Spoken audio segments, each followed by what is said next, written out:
Every month, this girl, while eating, would snap her chopsticks and stab a handsome prison guard in the neck. 10 years passed in the blink of an eye. Because she was constantly causing trouble, the warden transferred her to a cell full of unsavory inmates. But she looked down on them all. While everyone else cleaned, she remained indifferent. Her arrogant, defiant attitude displeased Mrs. Young. She called Ro-woom out to clean, but Ro-woom ignored her. Mrs. Young, enraged, threw Ro-woom's belongings onto the floor, but Ro-woom didn't react, simply staring coldly at her. A guard, hearing the commotion, came to check. Mrs. Young immediately complained to the guard that Ro-woom refused to do her chores. But as she turned, she saw Ro-woom had already cleaned the windows. The guard, thinking Mrs. Young was stirring up trouble, warned her not to cause any more problems. Mrs. Young, who was used to being bossy, had never been slighted like this. Enraged, she lunged at Ro-woom, trying to teach her a lesson. Someone said, "Just let it go, she killed her parents, that's why she's here." But Mrs. Young was not willing to let it slide so easily. During dinner, she glared at Ro-woom, who paid her no attention. Mrs. Young, furious, knocked over Ro-woom's food tray. Ro-woom was about to endure it when Mrs. Young intentionally provoked her. "I really hate kids who are not filial to their parents." Ro-woom didn't get angry immediately. Instead, she cleaned the stains on her clothes, because at that moment, she had already figured out how to deal with this old woman. That night, while everyone was fast asleep, Mrs. Young suddenly screamed. Ro-woom was holding a straw filled with methanol. "If you move, this will drip into your eyes. This is all methanol. Anyone who gets it will either die or go blind." Mrs. Young was genuinely terrified and begged, "Please spare me. From now on, I will call you Mother. I will be devoted to you. Please, Mother." Only then did Ro-woom drop the straw and lie down, staring intently at Mrs. Young. The other inmates in the cell, though not asleep, were so scared they wet themselves. And just like that, Ro-woom naturally became the big boss. One day, the TV reported on the case of Ro-woom, who had been accused of killing her parents 10 years ago. It turned out to be a wrongful conviction. Recently, the police had investigated a man using illegal firearms, and his bullets perfectly matched the bullet from Ro-woom's parents' case. Now, they just needed his testimony to overturn Ro-woom's sentence. A lawyer named Moo Young actively took on this case. He suffered from a severe empathy disorder, and people with this disorder often over-empathize with others. Therefore, he was very keen on helping vulnerable groups. He went to speak with the murderer of Ro-woom's parents. "Why did you involve the victim's daughter?" "I told her to cremate her parents. That is something children should do." That year, after taking the lives of Ro-woom's parents, he had forced her to set fire to destroy the evidence, and then framed her. Ro-woom was arrested but didn't try to defend herself, instead actively admitting she killed her parents because she wanted to catch the person behind everything. From the moment she lit the fire, she had plotted her revenge. Now, the monster who harmed her parents had the audacity to ask Moo Young to help him reduce his sentence to 10 years. Naturally, Moo Young couldn't help such a villain. He recorded their conversation and posted it on social media. The matter immediately attracted public attention. Under public pressure, Ro-woom, who had served 10 years unjustly, was summoned to court. Moo Young used the evidence he had collected to get the court to release Ro-woom. But because Ro-woom had done many bad things in prison, even after her release, she would still have to be monitored. The monitor, Johan, warned Ro-woom, "Don't do anything illegal. Otherwise, you'll be back in prison." But Ro-woom ignored him. The next day, she met with Moo Young, crying and complaining, hoping that he would help her seek compensation for her wrongful imprisonment. Someone who liked helping vulnerable people like Moo Young couldn't just stand by and watch. He went to get a tissue for Ro-woom. But as he turned back, he stopped in his tracks. Through Ro-woom's body language, he could tell she was gleeful about taking advantage of him. However, Moo Young didn't expose her and even agreed to her request. Having finished with Moo Young, Ro-woom immediately ran to a second-hand luxury goods store. She introduced herself as a police officer, claiming the owner was suspected of possessing stolen goods.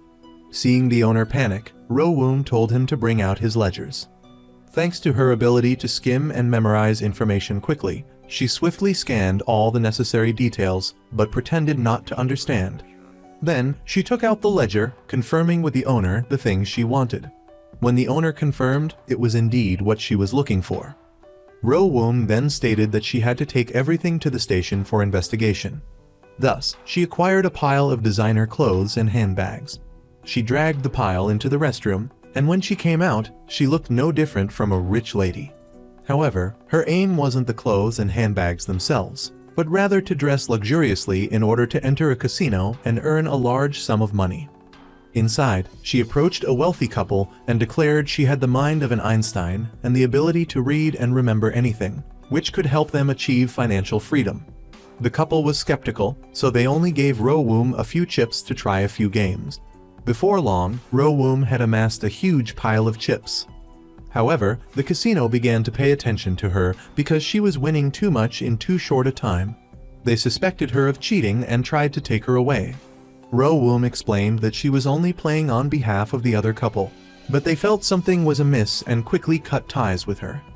Afterwards, security escorted Ro-woom to the VIP area, exchanged her winnings for cash, and even gave her a 50% bonus. It turned out, they couldn't find any evidence of her cheating, so they decided to pay her off to get rid of her, as they knew she would bankrupt them if she kept playing. And just like that, in a blink of an eye, Ro-woom had become a genuine rich lady. After leaving the casino, she hired a courier to return the pile of clothes and handbags to the second-hand store owner. Upon returning home, she found her supervisor Johan. He hadn't seen Ro-woom all day and worried she had been up to something wrong again. He saw the bag in her hand and it seemed suspicious, so he demanded she open it. Ro-woom, fearing he would faint at the sight of the money inside, told him it was personal belongings and that it wouldn't be appropriate for him to see. Unexpectedly, Johan insisted on checking it. Just then, Mu-young came to find Ro-woom. He accused Johan of violating her privacy and even lectured him on legal principles. Scolded, Johan left in anger, but as soon as he left, Mu-young opened Ro-woom's bag. Money fell all over the ground, making Mu-young unable to believe his eyes. Since Ro-woom had just stepped out, where did all this money come from if she hadn't done anything illegal? The next day, he met up with Ro-woom and demanded she reveal the source of the money. Ro-woom didn't intend to explain in detail, only stating that the money was earned legally. Mu-young was skeptical but didn't ask further, as Ro-woom said she had something more important to discuss. Before that, she had asked Mu-young to help her file a claim for compensation for being wrongfully imprisoned. Mu-young had completed the document, but before submitting it, he requested Ro-woom deposit the money into a bank account for him to manage.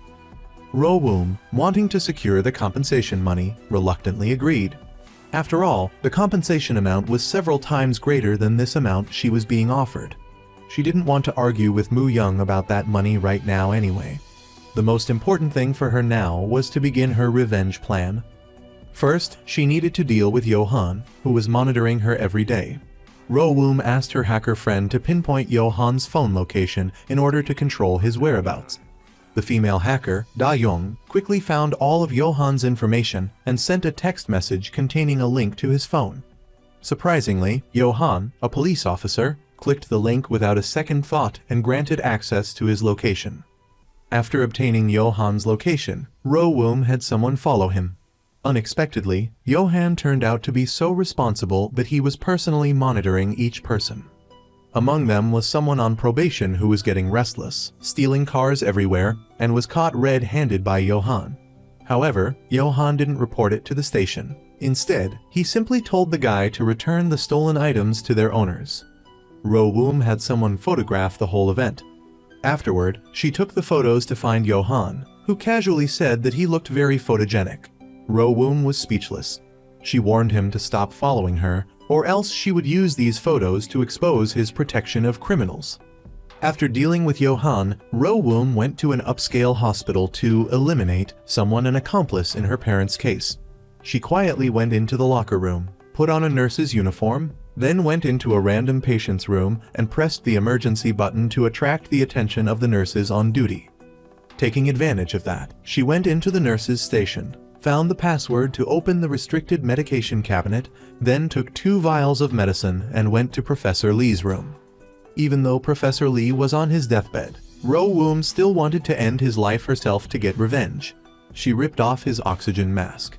The familiar cough unexpectedly reminded her of the masked person who had attacked her parents years ago. Today, she was determined to deal with him. Just as Ro-Woom was about to inject the medicine into Professor Lee's Roman 4 drip, Mu Young suddenly burst in. He shouted, "I got you out of prison so you could do this." But Ro-Woom didn't care. Seeing her being so stubborn, Mu Young had no choice but to push her down and then quickly take her out of the hospital. Mu Young wanted to know why she was trying to hurt Professor Lee, but Ro-Woom didn't bother explaining. She was angry that her plan was ruined. She reminded Mu Young not to meddle, and that all he needed to do was help her get the compensation money. On the day that Ro-Woom's compensation claim was brought to court, she thought they just needed to follow the process and she would receive the money. Unexpectedly, Mu Young caused a scene. He wanted to oppose Ro-Woom's compensation claim because her parents' case was still under investigation, and they needed to extend the compensation period until the case was concluded. Hearing that, Ro-Woom laughed. She probably wanted to hit Mu Young right then and there. Ro-Woom stood up and left. When she got home, Mu Young even dared to call her to lecture her. Ro-Woom lost her patience and said, "Besides fighting evil with evil, this world is still very beautiful. Get lost." After hanging up, Ro-Woom received a text message, then another. She curiously called the number that sent the messages, but it was a non-existent number. She went to the address in the message, entered the code to open the locker according to instructions, and saw a red gift box with a bow inside. When she opened it, she saw photos of her parents being kidnapped. The painful memories of 10 years ago came rushing back. The lecherous man who secretly filmed the Einstein-brained girl met a disastrous end. Ro-Woom knew she was being filmed, but she didn't expose him immediately. Instead, she waited until he came out of the restroom. Seeing that he was still out of it, she grabbed his phone and went into the restroom to check it. Unexpectedly, his phone was full of secretly taken videos and photos. Afraid of being exposed, the man started a fight in front of the women's restroom. But to his surprise, someone called the police on him. At the station, he falsely accused Ro-Woom of pushing him and beating him, but he didn't mention anything about the phone. Ro-Woom calmly said, "You should have said I stole your phone, shouldn't you?" Hearing about the phone, he panicked and didn't know what to say to defend himself. In the end, he had no choice but to withdraw his accusation against Ro-Woom.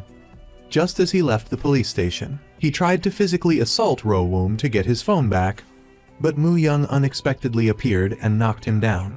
Right then, Ro-Woom received a text message that simply read, "Done."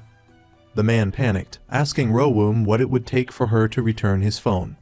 Ro-Woom threw Mu Young's business card at him, telling him to find Mu Young tomorrow to get his phone. After he left, Ro-Woom showed Mu Young the phone. Mu Young was surprised and asked why she hadn't given the phone to the police right away so they could deal with him. Ro-Woom coldly smiled, explaining that she had someone install a virus on the phone. When the man copied the contents to his computer, the virus would infiltrate it, and she would get the data from his computer. After that, she planned to use that data to extort him, bleed him dry of all the dirty money he had made, and then give the evidence to the police to break the secret filming ring. Mu Young didn't agree with this method because he was a lawyer and understood that it was illegal. But Ro-Woom retorted dismissively, "Talk about the law with those shameless people. If we just hand the phone over to the police, they'll just give him a suspended sentence, and he'll be back out on the streets scot-free." Not wanting to argue further, Ro-Woom told Mu Young to take the phone and do whatever he wanted with it. At home, Mu Young checked the phone and discovered that before selling the photos and videos, the man had been using them to extort the victims. He didn't delete the data even after the victims pleaded and sent money. Instead, he sold them everywhere. Seeing this, Mu Young's empathy rose, and he decided to support Ro-Woom's plan. The next day, Mu Young met the man to return the phone. He turned on a voice recorder and demanded that the man admit he had lost his phone and had fallen due to carelessness, unrelated to Ro-Woom. After the recording was done, Mu Young returned the phone and warned him not to secretly film anyone anymore. However, he asked shamelessly, "Did you look at the phone? Do you like any of the girls? Want to buy any of their pictures?" At this point, Mu Young finally understood why Ro-Woom wanted to handle him this way. But he wouldn't be happy for long, because Ro-Woom was going to teach him a lesson he wouldn't forget. Bo Ra, who once attempted to murder another mother's son, remains free from legal repercussions. When this mother fights for justice, Bo-ra in turn sues her for defamation. Furthermore, the mother is attacked on social media. Heartless individuals make malicious comments, such as, "She still dresses well, she doesn't seem to be grieving at all," or "She probably intentionally let her son die to collect the insurance money." This barrage of venomous words has killed her will to live. Ultimately, she decides to end it all. Fortunately, lawyer Moo Young arrived just in time to stop her from doing something foolish. She was blaming herself for sending her child to a friend's house, worried about his future. Moo Young reassured her, saying that he would try his best to get justice for her. However, after investigating all the leads, he only found one thing: Bo-ra had purchased a large life insurance policy for the boy before he drowned. But there was no other evidence directly linking her to Ro-woon's death. Ro-woon, with a brain like Einstein, sat nearby and concluded that in situations like this, the only way to fight evil is with evil. She wanted to get justice for this woman herself. Then, she asked her hacker friend Da-young to forge a doctorate in child psychology for her. She went to Bo-ra's son's daycare to give a presentation on psychological issues. During the lecture, Ro-woon intentionally mentioned the incident where a child hit their mother that had just occurred at the school gate. That was Bo-ra and her son. At that moment, the boy demanded to have barbecue, demanded to buy a video game console, and loudly boasted about how rich his family was. Bo-ra was panicked when she heard this and quickly whispered to her son that if he didn't mention the insurance payout for his older brother's death, she would agree to his demands. However, the boy took advantage of the situation, demanding to eat barbecue by himself because his parents had eaten all of it last time. After saying this, the boy even hit his mother, causing the other parents to look at them with strange expressions. Hearing this, Bo-ra just wanted to hide her head in shame. Unexpectedly, Ro-woon said that a normal person would think the child was selfish and had violent tendencies, but in her eyes, he was a rare talent. After the presentation, Ro-woon intentionally went to talk to Bo-ra. She said that this was a critical time for the boy to develop into a genius. Bo-ra, surprised, invited Ro-woon to her house that same day to ask about how to raise her son to be a genius. But Ro-woon stipulated a condition. They had to tell her exactly everything that had happened recently in their family, without hiding anything. Even though this was a rather outlandish request, thinking about her son becoming a genius, Bo-ra agreed. To gain her trust, Ro-woon asked Bo-ra's husband to pick a random book and then return it. When Bo-ra opened the book, Ro-woon sat back and leisurely read every single word. The couple was amazed by her ability to remember everything at a single glance. Ro-woon seized the opportunity while the iron was hot. She said that her brain was only 1% as good as Einstein's, but their son had the potential to achieve an Einstein-level IQ. Ro-woon then said that if she didn't stimulate the boy's IQ in time, he would soon revert to being a normal child. Ro-woon even showed her the educational results from her own institute. Bo-ra was immediately won over and wanted to send her son to the center. But Ro-woon refused, saying that even though she was acquainted with the school, the tuition fee was beyond what they could afford and the number of students accepted each year was also very limited. Bo-ra started asking about tuition fees.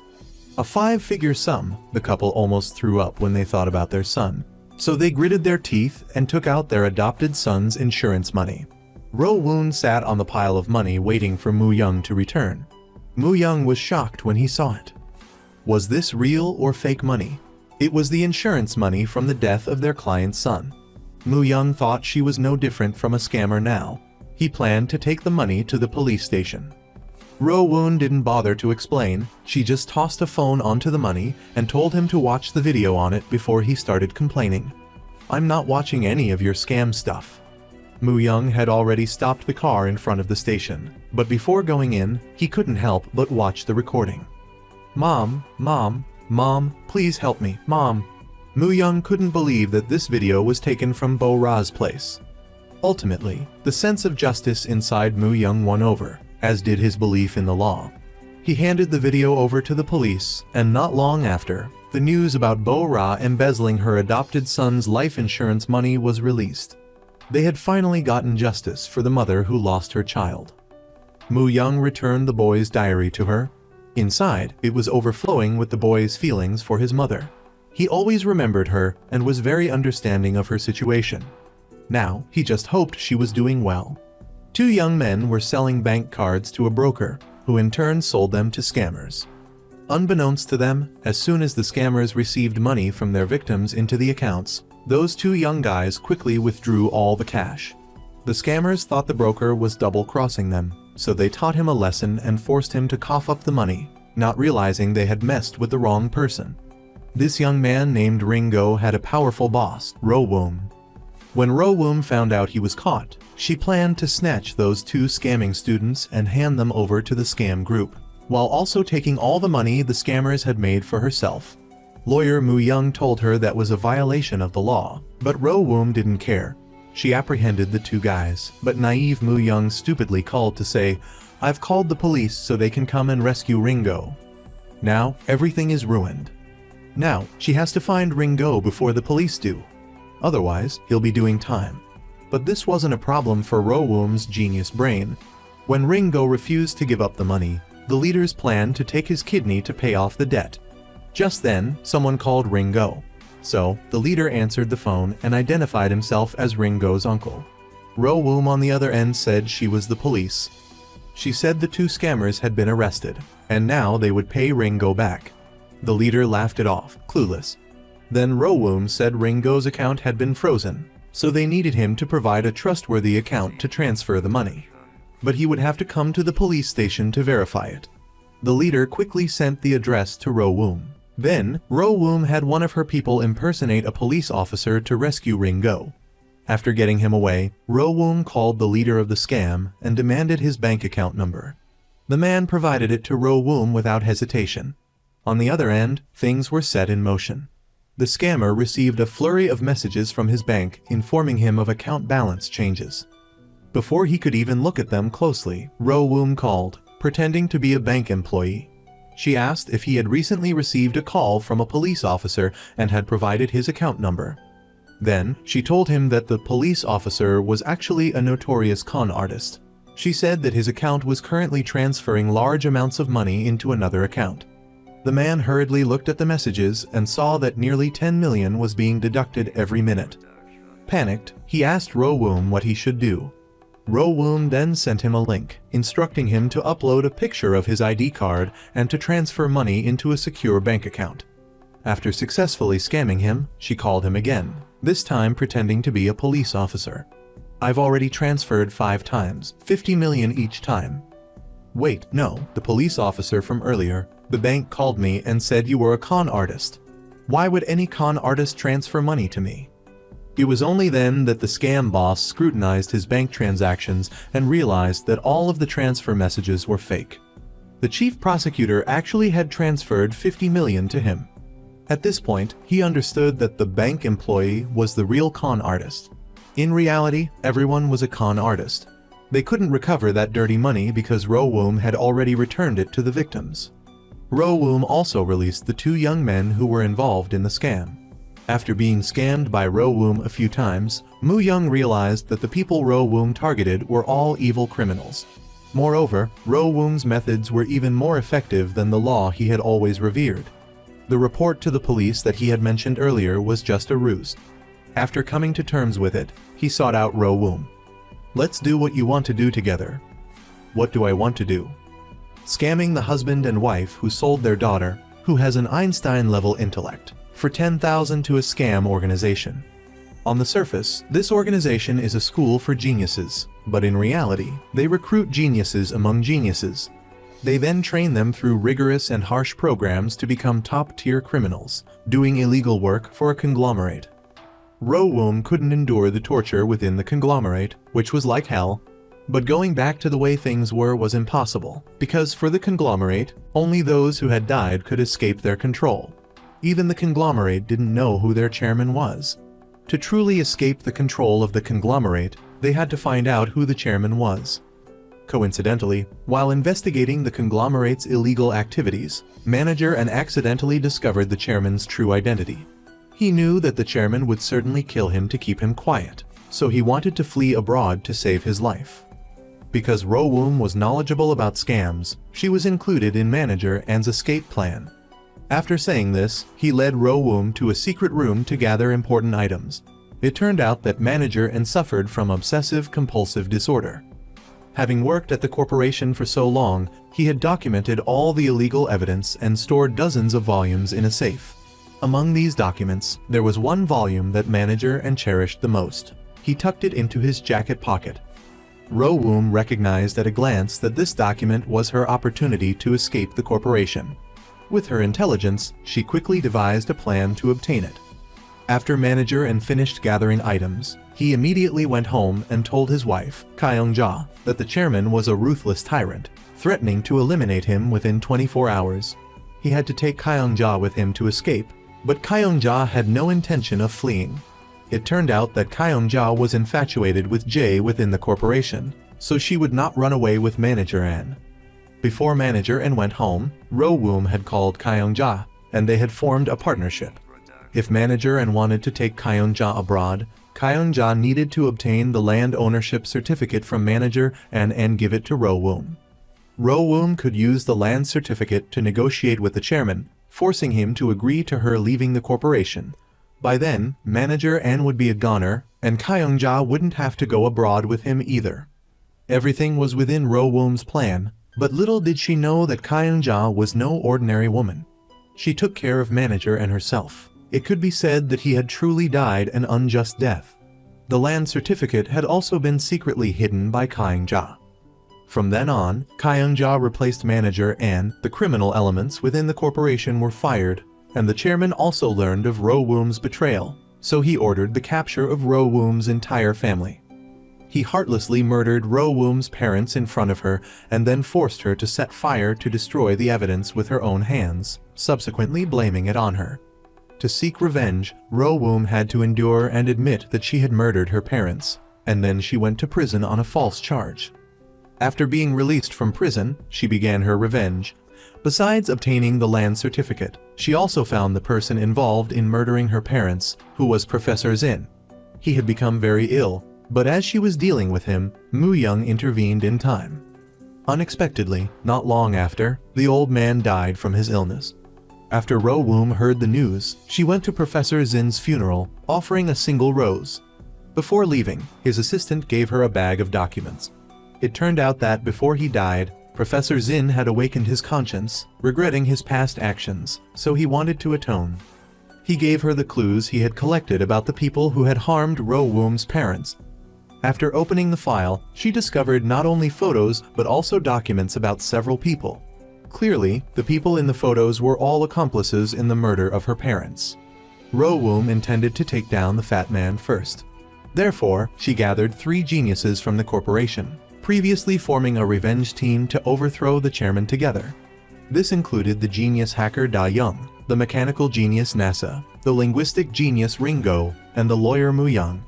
Last week, she drove a red Ferrari, pretending to be a wealthy heiress who had just returned from overseas, and went to Park Jong-goo's factory to discuss a partnership. Upon seeing the hostess, she stated that she only collaborated with men. The hostess, understanding the situation, immediately called for Park Jong-gu. A short skirt paired with fishnet stockings revealed her beautiful legs. Park Jong-gu was practically drooling at the sight. Before coming here, Ro-woom had hacked information and investigated him.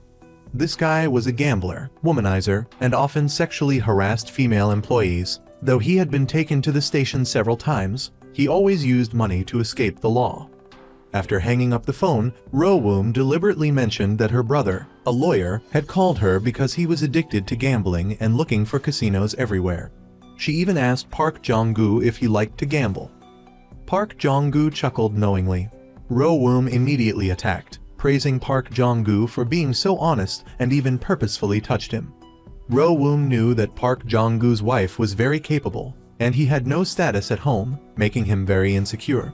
Ro-woom took advantage of this, constantly flattering him. Flattered beyond measure, Park Jong-gu was fooled, grinning so much his eyes narrowed to slits. Ringo, pretending to be Ro-woom's assistant, realized it was time and secretly called Ro-woom. Ro-woom deliberately mentioned going to an underground casino to gamble. Upon hearing that, Park Jong-gu felt compelled to follow. Since all the casinos across the country had been busted by the police, it had been a long time since he'd found a place to gamble. Finally, he couldn't resist and followed Rowoom to the underground casino. But in reality, the entire casino was filled with actors hired by Rowoom. At the start, everyone deliberately let Park Jong-gu win, making him believe he was very lucky. Over time, his bets increased. Unbeknownst to him, Rowoom's people had won all his money. He thought it was because he didn't bring enough money. Otherwise, he would surely have won. Rowoom only won 50 million, but her goal wasn't just to swindle this little money. In the following days, Rowoom told Park Jong-gu that the casino was targeted by the police, so she deliberately avoided him for a few days. That way, the next time they went gambling, Park Jong-gu would certainly prepare enough money. At this time, Rowoom had prepared a new casino in the basement of a car repair shop. Each corner of the casino was equipped with cameras, and there were also hidden cameras under the tables. She also told Park Jong-gu's wife to stop the investment in the factory. That way, if Park Jong-gu wanted to gamble, he'd have to dip into the company funds. When that happened, she would accuse him of gambling with 2 charges, which would land him in jail for several years. Park Jong-gu's wife had long wanted to get rid of her useless husband and take control of the entire factory. She was very pleased with Rowoom's plan, so she immediately agreed. When it was time to notify Park Jong-gu about the casino, he had indeed used company funds to gamble. This time, Rowoom also called the lawyer Mu-young, who she wanted to collaborate with, to start the game. The hidden cameras under the table worked their magic. NASA relayed information through earpieces to the players so they could cheat. However, before they had played even 2 hands, someone knocked on the door outside the repair shop. After Rowoom and Mu-young were secretly informed by NASA, they pretended to go to the bathroom to temporarily stop the game. Rowoom told Mu-young to go see what was going on, but when Mu-young went upstairs, he discovered the person knocking was a police officer. He immediately told Rowoom to quickly lead the people to run out the back door. However, Rowoom said that, except for herself, no one was allowed to run because she had already escaped and locked the door. It turned out that Rowoom didn't trust that Mu-young genuinely wanted to cooperate with her in the scam. Only when Mu-young had a criminal record would she trust him. Mu-young's killing 2 birds with 1 stone move was indeed clever, but Rowoom had underestimated him. Mu-young had already anticipated this. Just then, the police raided the auto repair shop. Mu-young didn't panic during the search. As long as they didn't discover the entrance to the basement, he'd be fine. But the police found a suspicious hidden passage, and Mu-young immediately redirected their attention. He claimed to know the location of a gambling den, but not here. The police quickly dispatched some officers to the location Mu-young had pointed out. Once they confirmed there was a real gambling establishment there, they left. Meanwhile, Rowoom returned to her secret base and, seeing the situation at the gambling parlor on camera, realized she'd been outmaneuvered by Mu-young. Down in the basement, Park Jong-gu was still gambling, completely unaware of what was going on. The masked man sitting at his table was a high-stakes gambler whom Mu-young had invited beforehand. He was a client that Mu-young was defending. He won nearly every hand. Eventually, Jong-gu lost everything. Afterward, Mu-young confronted Rowoom. He knew that Rowoom had betrayed him simply to test his trustworthiness. Rowoom didn't understand why Mu-young was so determined to help her. At that moment, a police car arrived. They arrested Rowoom under the pretense that she was suspected of instigating harm on others. It turned out that the scumbag who had murdered Rowoom's parents yesterday had met with Mu-young in prison. He'd said he would reveal the truth about the murder of Rowoom's parents years ago and hoped Mu-young could help him get a reduced sentence. Because the mastermind had agreed that as long as he took all the blame, it would make him rich. But now, the mastermind had backstabbed him. Even if he revealed a lot of clues, Mu-young would not give him a chance to start a new life. And because of their meeting, that scumbag was killed that night. He then claimed that Rowoom was behind it, leading to her arrest. At the police station, she was no longer surprised by the false accusation. During the police interrogation, she even cursed at the officers. After her outburst, she requested to see her lawyer. Once she met with her lawyer, Mu-young didn't say much, but simply wrote something on a piece of paper, asking him to give it to Ringo. Afterward, the police arranged for Rowoom and the hitman to confront each other. Surprisingly, the hitman denied being ordered by Rowoom. Then, he drew a picture of a bow, an image identical to one from 10 years prior. "I've been keeping an eye on her all along. It's clear that the chairman of the corporation is threatening Rowoom. Fortunately, she's been cleared of suspicion. Next, once the paperwork is done, she can get out of prison." On the other side, Ringo is acting based on the note Rowoom wrote. On it, she wrote revolver and golf bag. Ringo understands the hidden meaning in that. The revolver mentioned is the murder weapon used to kill Rowoom's parents. NASA, who is part of the Revenge team, knows about Rowoom's revenge plan involving the revolver, and he's terrified because he was the one who built that gun while he was still part of the fraud corporation. He suspects that those Rowoom wants revenge on includes him, so he sought help from his teammate Da-young. Unexpectedly, years ago, under the corporation's threat, she betrayed Rowoom and provided the corporation with all information about her family. Therefore, both of them are considered accomplices in the murder of Rowoom's parents. If Rowoom intends to take revenge on everyone involved in murdering her parents, Da-young says they can only obediently beg Rowoom for mercy. If they're lucky, Rowoom might spare them. Now, the revolver is expired evidence, so it's being taken to a scrapyard for disposal. On this side, Ringo acts quickly, disguising himself as a waste disposal worker. During the transport of the items to the police station, he memorized all the information about the revolver and secretly wrote the information on a bag he had prepared. Then, he intentionally spills the container before disposal, and, when no one is looking, he switched the bag holding the gun. By the time the fake gun he prepared was destroyed, the police didn't notice anything unusual. Ringo arrives at Rowoom's place to prepare the revolver in the golf bag. He then discovers that Rowoom's house has been ransacked, and the golf bag is also missing. The third person who knew the content of the note Rowoom wrote is Mu-young. Ringo then confronts Mu-young, and it turns out that Mu-young had indeed taken the golf bag beforehand. Ringo feels that Mu-young is trustworthy, so he gives him the revolver to hold on to. Mu-young finds a gift box with a ribbon in the golf bag. Inside, he sees photos of Rowoom's parents being murdered. He decides to help Rowoom with her revenge. After Rowoom is acquitted and released, she goes to Mu-young to get the gun back. But this doesn't pose a problem for Rowoom. While Mu-young isn't paying attention, she uses her intelligence to quickly find the revolver hidden in the ceiling. When Mu-young goes to find the gun, he discovers that it's been turned into a USB drive. The USB contains information about how Mu-young was ruined 12 years ago. Mu-young's father's factory was targeted by the corporation. The chairman, wanting to test the results of training criminal elements, tasked promising students like Rowoom with the job. The mission was to shut down Mu-young's father's factory.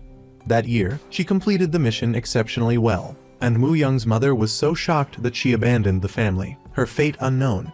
From then on, Mu-young became an orphan. Mu-young, seeing the truth, couldn't believe that the person he wanted to help was the one who ruined his life. But he knows one thing clearly: Rowoom was forced.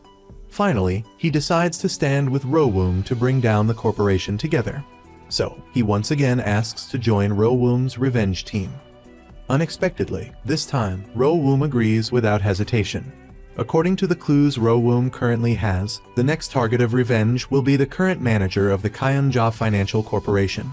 First, she needs to steal Kyungja's Red Land title deed, which details the true identity of the corporation's chairman and is hidden in a safe in the hotel's basement. This basement has the security of a bank. Soon after, Rowoom has finished her first plan. She instructs Ringo to apply for a job as a hotel receptionist, and thanks to his good social skills, he gets the job.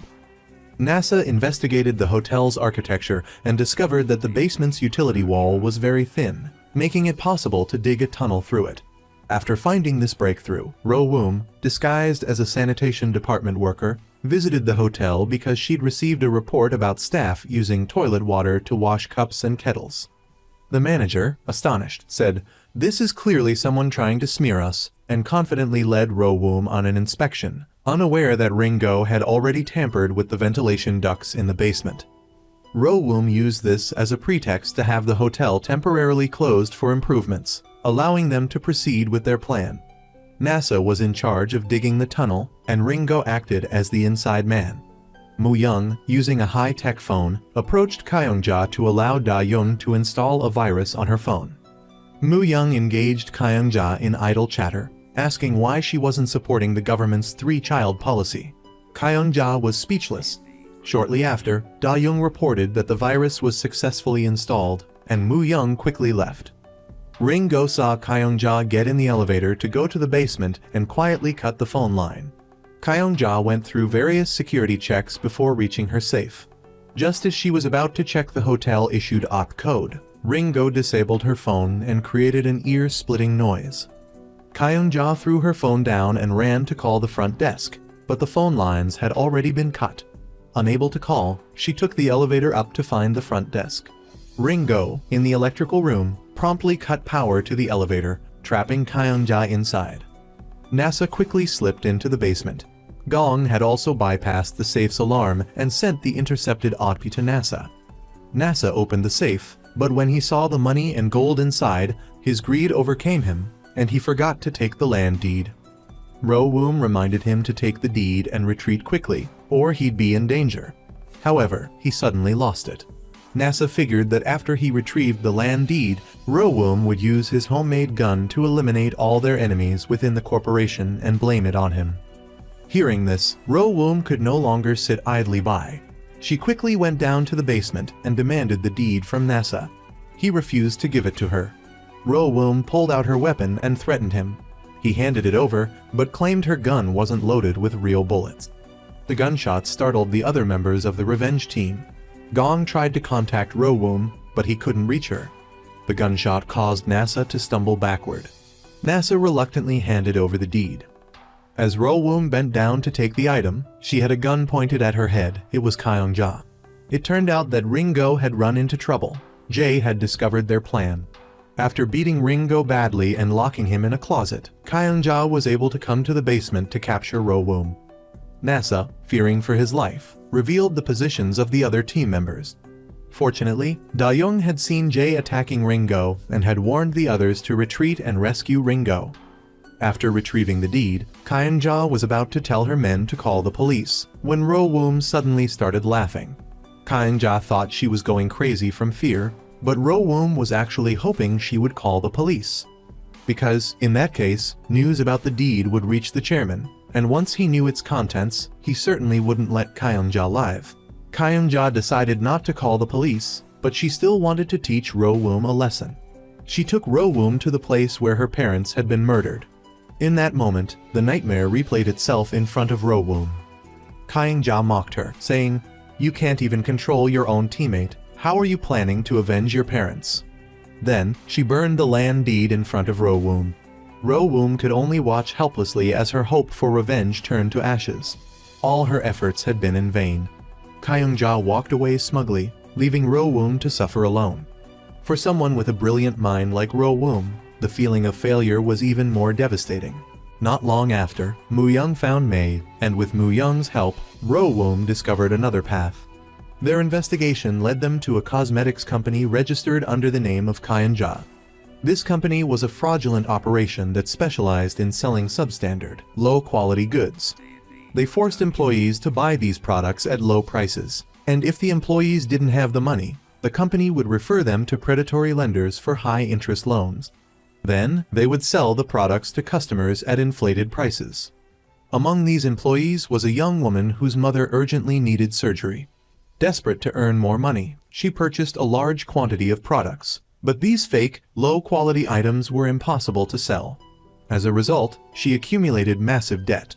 When she went to her superiors to demand a return of the goods, she was humiliated. Ultimately, the young woman took her own life out of despair. Now, the company's fraudulent scheme was nearing its culmination. They were planning to manipulate the stock market to squeeze out one last wave of profits before disappearing. But Ro-woom's revenge plot had alerted the chairman. He had his people ask Kyung-ja what she was hiding in her safe, which Ro-woom had gone to such great lengths to steal. Kyung-ja didn't know what to say, because although she would rather die than admit it, the chairman no longer trusted her. Right at that moment, Kang Su was released from prison after serving his sentence. He specialized in defrauding people for the benefit of the group, and could be considered the chairman's right-hand man. The chairman arranged for him to take Kyung-ja's place to complete the final sweep of profits. Kyung-ja, who had worked so hard to build this up, was naturally unwilling to hand it all over to others. Now, she was trying to find a way to bring Kang Su down. Both of them were secretly fighting against each other, but Kyung-ja was unaware that her boyfriend was well versed in Kang Su's ruthless tactics. Therefore, he decided to join the Revenge team to protect her. The Revenge team was formulating a plan. They decided to target the cosmetics company to see if they could force the chairman to reveal himself. As a first step, they needed to prevent Kang Su from manipulating the stock prices. Therefore, they needed someone to approach him at the right time. When they discovered that he was recruiting a biotechnology researcher, Moo Young and Ro Woom approached Mr. Jian, the father of the young woman who committed suicide, and asked him to pose as the researcher and go for an interview. He successfully infiltrated Kang Su's inner circle. Kang Su had devised a flawless financial plan. He intended to have investors buy large quantities of stock. Once the stock prices increased, smaller investors would buy in. When the price reached an ideal level, he would take the money and run. Yeon's undercover mission was to investigate the identity of the investors and the details of the financial plan. This was so the Revenge Squad could find a way to prevent the investors from investing, thus preventing Mongu from manipulating the market as planned. Yeon Tae-hoon had placed USB drives containing viruses in various locations throughout the company. As soon as Kang Su's employees plugged the USB drives into company computers, Da-young would be able to steal the plan. Unfortunately, while Yeon Tae-hoon was installing a bug in Kang Su's office, he was discovered by NASA. NASA, who was well aware that Yeon Tae-hoon was Ro Woon's inside man, threatened him, demanding that he quit his job immediately. If he didn't, NASA warned, he would show no mercy.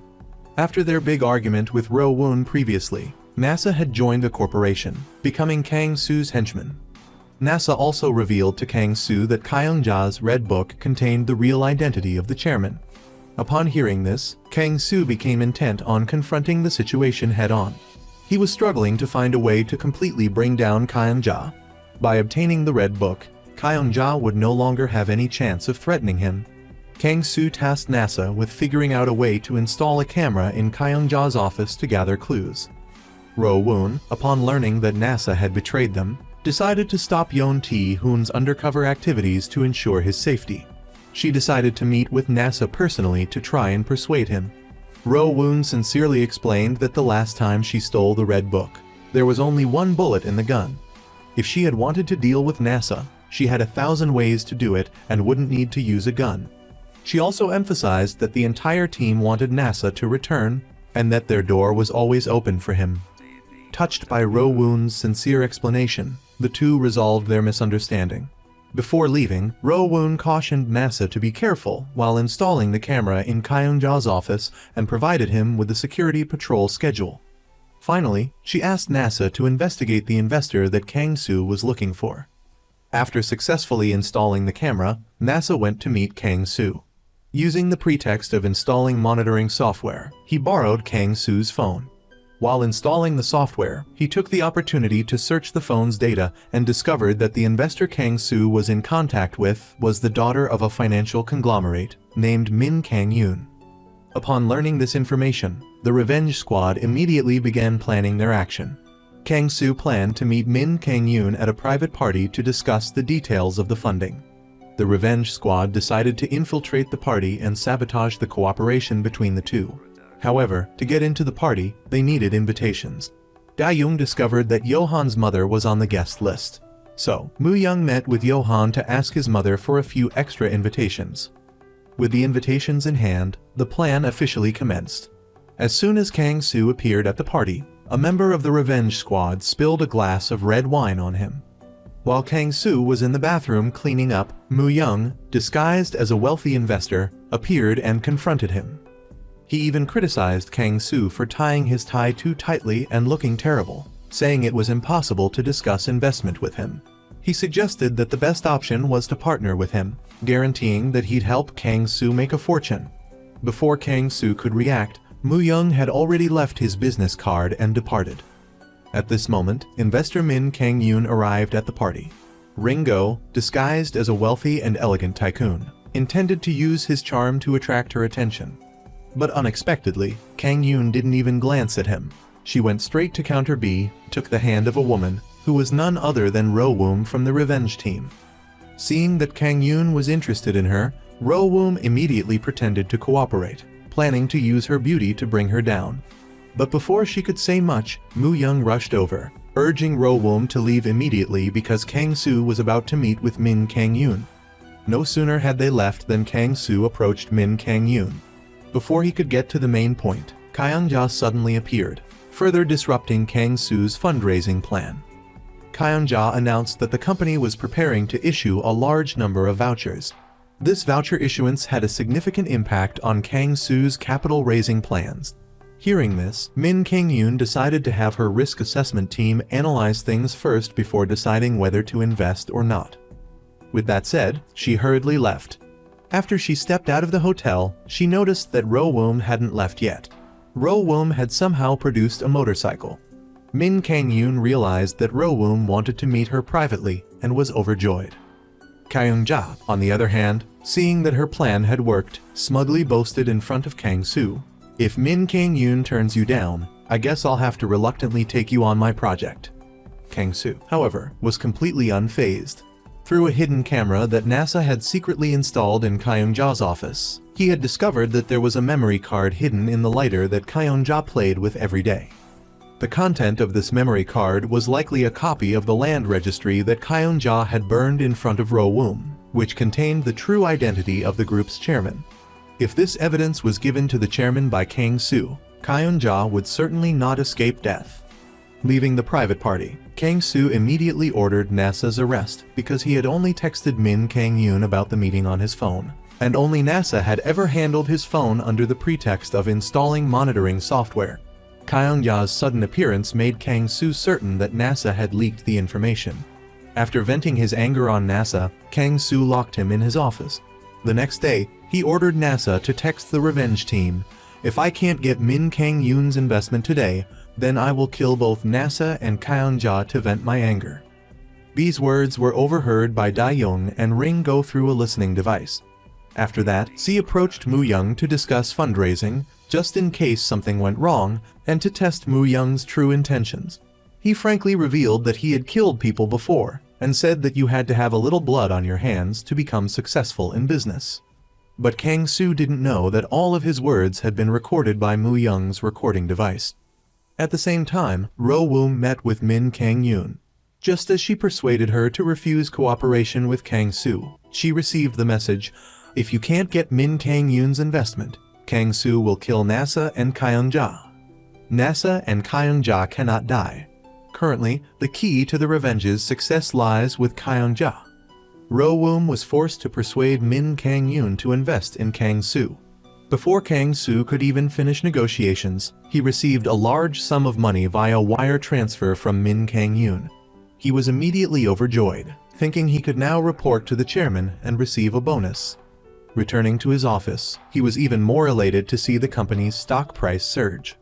At this point, Johan, under Moo Young's instructions, arrived to rescue NASA. Kang Su, already in a great mood and aware of Johan's status as his parole officer, didn't want any trouble and willingly released NASA. Thus, NASA was successfully rescued. However, Kang Su's joy was premature as he was far too careless. After leaving NASA in his office, he didn't realize that NASA had taken advantage of his absence to plug a virus-infected USB into his computer. Da-young had successfully installed the virus and obtained evidence of Kang Su's falsified fundraising plans and market manipulation to line his own pockets. Their next step was to wait for Kang Su to hold his fundraising press conference, and then expose his criminal activities to the media to destroy the company. However, before destroying the cosmetics company, Ro-woom wanted to partner with Kyung-ja, the company's director. Ro-woom aimed to trade the company's incriminating evidence for the chairman's true identity. If Kyung-ja refused to cooperate, Ro-woom would release the evidence to destroy the company, and at the same time, edit the recording of their conversation and send it to Kang Su, Kyung-ja's sworn enemy. Then, should any issues arise at the company, Kang Su would undoubtedly blame Kyung-ja. Surprisingly, Kyung-ja flatly refused to cooperate. Therefore, Ro-woom had no choice but to destroy the company first. Just as Kang Su was hosting his fundraising press conference, ready to make his quick profit and escape, while he was deceiving small investors into buying company shares, internal evidence of his stock price manipulation, along with a recording of his confession to harming people, suddenly appeared on the large screen. All evidence of the company's crimes was exposed at the press conference. Kang Su's team urgently tried to remove the virus, but to no avail. The virus had sent the evidence to the phones of everyone at the conference. The scene erupted into chaos. Kang Su was forced to flee the venue amidst a chorus of angry shouts. As he exited the hall, he received a recording of the conversation between Ra-woon and Kyung-ja. At this time, Kyung-ja was on a rooftop admiring the view. Kang Su suddenly rushed in and began to strangle Kyung-ja. In a fit of anger, Kang Su attempted to throw Kyung-ja off the building to vent his rage. It seemed like Kyung-ja was surely going to die, but when the camera panned down to the ground, it was Kang Su who was lying lifeless. As it turned out, Kyung-ja had planned this all along. Her own henchman had pushed Kang Su off the building. At this moment, her boyfriend, Jae, also arrived at the scene. Upon learning that his right-hand man was dead, the chairman became restless. He immediately sent people to find Kyung-ja to demand an explanation. Surprisingly, Kyung-ja was not afraid, but rather boldly threatened the chairman, demanding he arrange for her to leave the country immediately. If not, if she were to die or be arrested, all the illegal activities of the corporation would likely be exposed. Meanwhile, the chairman easily hacked into the Revenge team's computer. Although Da-young was an excellent hacker, she couldn't stop the virus. In the end, they had to cut off the power. When the computer restarted, all the evidence of the cosmetics company's crimes had been deleted. However, the evidence that had been revealed at the press conference still caused a public outcry, prompting the prosecution to take notice and initiate a full-scale investigation into the cosmetics company. Upon learning the news, Kyung-ja immediately ordered her subordinates to destroy all evidence. Items that couldn't be destroyed were hidden in the company's secret vault. Simultaneously, she forced all employees to sign confidentiality agreements, even though they were also victims of the scam. However, if the company were convicted of illegal multi-level marketing, they too would become accomplices. However, Ro-woom had anticipated Kyung-ja's actions. She established an interest-free loan company, using it as a ploy to attract the cosmetics company's employees to borrow money. Through the application process, she collected evidence of the company's fraudulent activities against its employees. These employees had all been financially ruined by the company's deceit. Therefore, when they saw the opportunity to borrow money at 0% interest, they registered without hesitation. Ro-woom quickly gathered substantial proof of the company's fraud. NASA discovered the hidden room Kyung-ja used to store evidence, located within the company's accounting department. Receiving the tip from Ro-woom, the prosecutor's office quickly arrived at the company for a search. Sure enough, they uncovered the secret vault, packed with evidence that hadn't been destroyed, and arrested the person in charge on the spot. Now, Kyung-ja's escape route was completely blocked. She was on her way to the airport to flee the country when she noticed her lighter had been replaced. Because she always carried this lighter with her, she was certain her boyfriend, Jae, had done it. Therefore, she immediately turned back to find Jae. But when she found him, she witnessed Jae shoot Ringo, a member of the Revenge group, just because the man wanted to take his wife on a trip abroad and was murdered by his wife due to jealousy. When flipping through her husband's land title, unexpectedly, the chairman was the person they met every day. While rushing to escape, she ran into Jae again. She had to pretend like nothing had happened to fool Jae. Kyung-ja had been pretending to be in love with him like this. She had stayed by Jae's side for 10 years for her own safety. Kyung-ja had burned the land title, but she still had a backup copy of the title's contents on a memory card. The memory card was hidden in the lighter that she habitually played with every day. However, she had no idea that while she was fiddling with the lighter in the office, a camera set up by NASA, a member of the Revenge group, had recorded everything. NASA told Ringo about this, and Ringo immediately formed a plan. He asked NASA to make an exact replica of the lighter, then contacted Jae. Ringo knew Jae and Kyung-ja were lovers, so asking Jae to switch the lighters would be easier, especially knowing that the lighter contained information about the chairman's identity. Jae immediately agreed. He found an opportunity, successfully swapped the lighters, and discovered the memory card inside. He then informed Ringo, bringing the lighter, and they arranged to meet in a remote suburb. When they met, he reminded Ringo to bring the handgun for Rowoom. But at this point, Ringo only wanted to know who the chairman was. After plugging in the memory card, he conveniently sent the data on the card to his teammate, Da-young. After reviewing the data, he was petrified. Just then, Jay pointed his gun at Ringo. A gunshot rang out, and Ringo fell into a pool of blood. Kyung-ja happened to arrive and witness this scene. Jay questioned Kyung-ja. "Why did you pretend not to know my identity all this time? I believed you because of love." After a chilling confrontation, Jay doesn't kill Kyung-ja. He gives Kyung-ja an address and tells her to wait for him there. Meanwhile, Da-young receives documents from Ringo and realizes that Ringo is in danger. She immediately rushes to rescue him with her team. Upon arrival, they only find a pool of blood and Ringo's watch. At the same time, Rowoom receives an anonymous message leading her to an abandoned factory. A large encyclopedia catches her attention. Following a sticky notes clue on the book, she flips to the corresponding page. When she sees a capital G, she suddenly realizes that the enemy she's been searching for the past 10 years has been by her side all along. Noises within the factory draw Rowoom inside. A masked man, hanging by a rope, is crying for help in a picture being held up. Rowoom recognizes him as one of the accomplices who murdered her parents.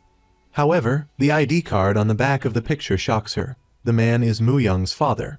It turns out that Moo-young's father is not dead. Upon learning the truth, Rowoom is devastated. At this moment, she receives a call from Jay. "Do you like the gift? If you want to get to the chairman, you have to start with the middleman. If you can't get the middleman, don't just smirk and hang up." Immediately after, Moo-young's father is hanged. Rowoom quickly smashes a window and uses a shard of glass to cut the rope. Fortunately, the hanging wasn't for long, and Moo-young's father is saved. He wakes up and, seeing Rowoom who saved him, repeatedly expresses his remorse. Rowoom's mind is in turmoil. At the same time, Moo-young also learns that his father is not dead and was involved in the murder of Rowoom's parents. His empathic condition immediately triggers, causing him to pass out. When he wakes up, he is in the hospital. He immediately finds his father, taking him to the police station to confess. Then, he receives a call from Jay. "You probably know about your father, right? I'm the chairman, right?" It seems Jay has started his counterattack. After hanging up, Jay arranges for a contact to take Rowoom to an abandoned hospital, where Ringo is also located. Due to significant blood loss, he is unconscious. Jay suddenly appears and grabs Rowoom by the neck, threatening her to come back to him and continue working for him. If she doesn't, he will eliminate her teammates, including Moo-young, whom she likes. He also forces her to take care of Kyung-ja. Rowoom brings Ringo to her teammates. She tells them to take Ringo to the hospital for emergency care, claiming she will join them later. But in reality, she goes to meet Kyung-ja. Kyung-ja is shocked to see the handgun in Rowoom's hand. "Your wonderful boyfriend gave this to me, and he forced me to take care of you." Ultimately, Rowoom cannot bring herself to act because of Moo-young's influence. She is no longer blindly driven by revenge. Seeing that Rowoom truly doesn't want to deal with her, Kyung-ja confirms. "Did Jay really tell you to take care of me?" Rowoom responds with a silent look. Kyung-ja immediately understands. She decides to give Rowoom evidence of Jay's crimes. The evidence is stored in a safe.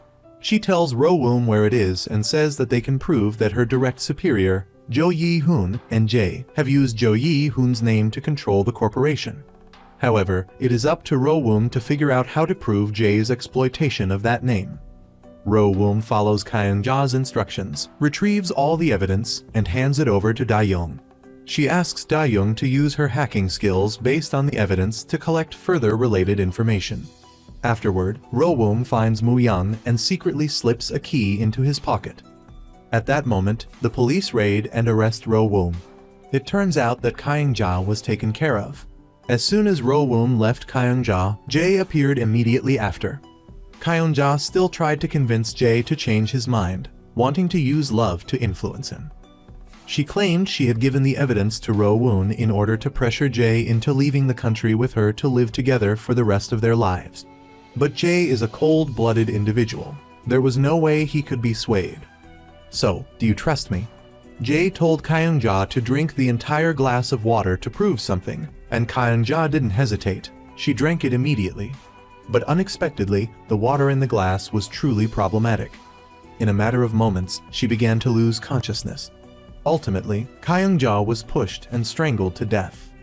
However, the police, based on Ro-woon's fingerprints at the scene and surveillance footage, identified her as the prime suspect. Upon learning of Ro-woon's arrest, Jae planned to have his subordinates break her out.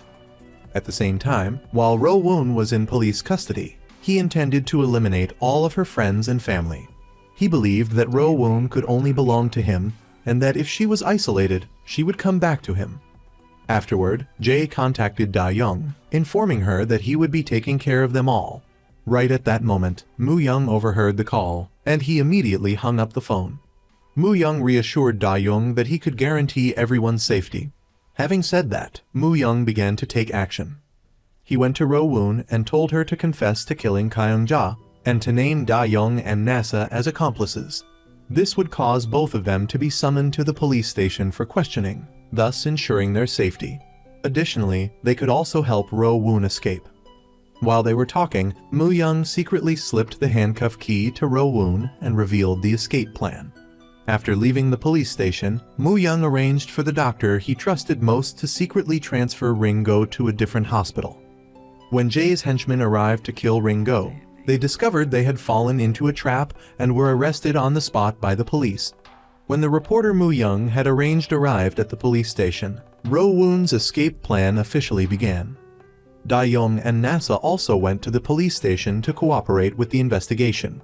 As soon as NASA arrived, he sent his pass number to Da-young. The reporter, who had a specialized police station pass, had hidden it in a designated location.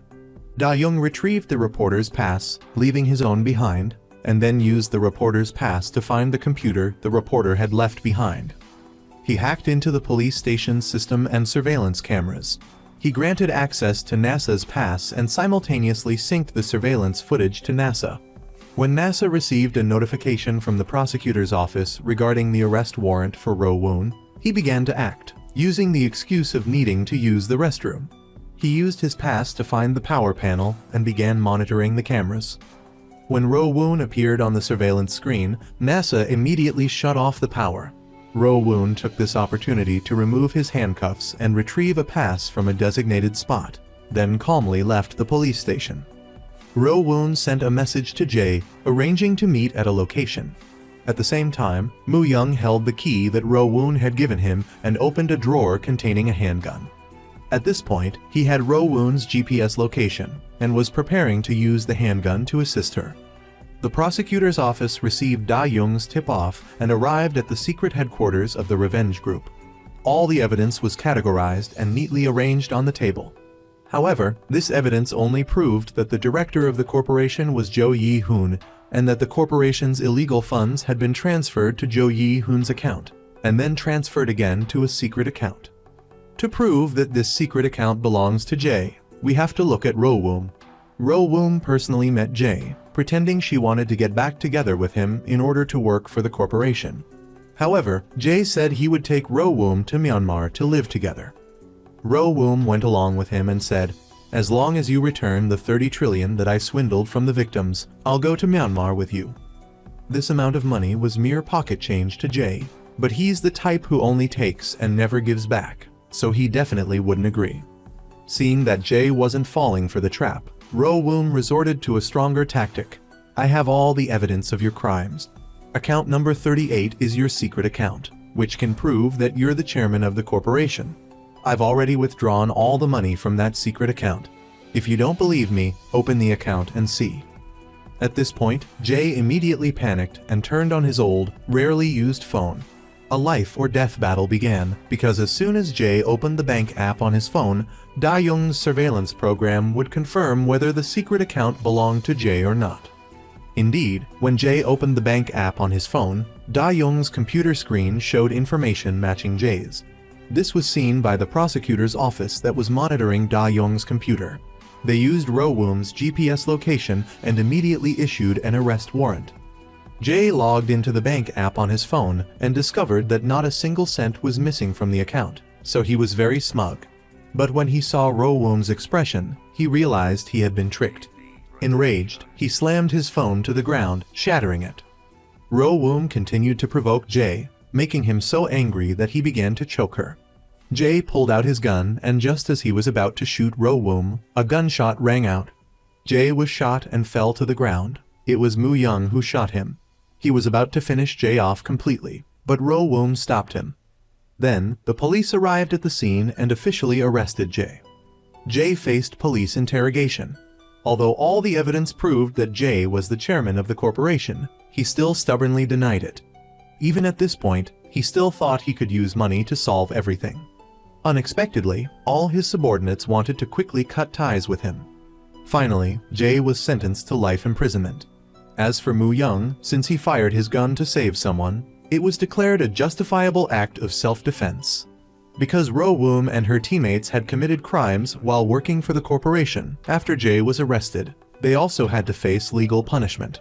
However, thanks to Mu Young's protection, Ro-Woom and the others were ultimately sentenced to an average of less than a year in prison. A year later, Ro-Woom and her teammates lived happy lives, and Mu Young and Ro-Woom also found love during this dramatic revenge plot.